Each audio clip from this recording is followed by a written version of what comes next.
So guys, welcome to our channel once again. In today's video on our JAMB Chemistry exam revision series, we have here these 4 JAMB repeated questions to answer on the topic non-metals and their compound. So guys, this video will be about sulfur as an element. So in short, stay to the end of this video. So let's quickly go ahead and start with the first question here. It says, which of the following is an allotrope of sulfur? We have sulfur hexafluoride. We have B, rhombic sulfur and monoclinic sulfur. We have C, sulfur dioxide. We have D, sulfuric acid. So guys, the answer to this question will be option B here, and that's rhombic sulfur and monoclinic sulfur. So sulfur exhibits allotropy with 2 well-known allotropes, that's the rhombic sulfur and monoclinic sulfur. So that's it for that question. Let's consider the next question, question number 2 here.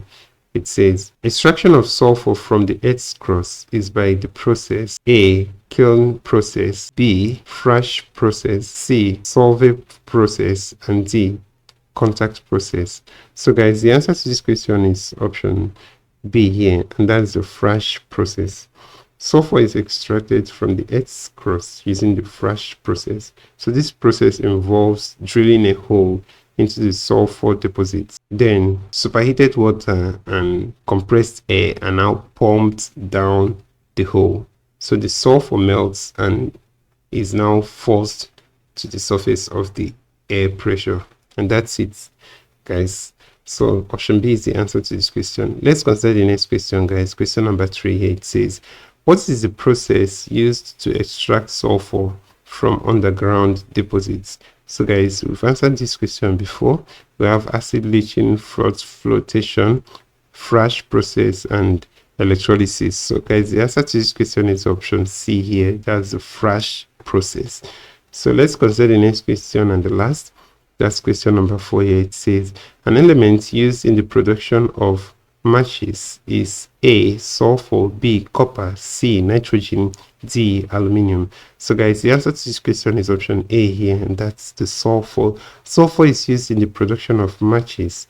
When a match is struck, the friction generates enough heat to convert the red phosphorus on the matchbox to white phosphorus. So this reacts with the potassium chlorate in the match head to produce enough heat to ignite the sulfur.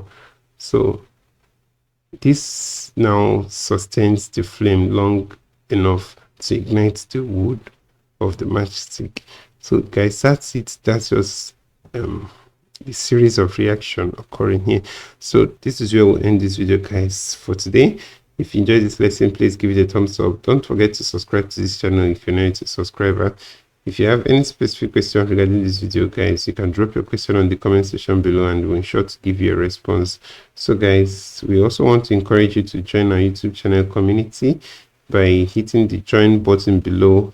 And then you gain access to this community where we'll post a lot of updates for you guys on JAMB examination. This will help you even as you prepare for your JAMB examination for the year. So thank you once again for watching this video and see you on the next one.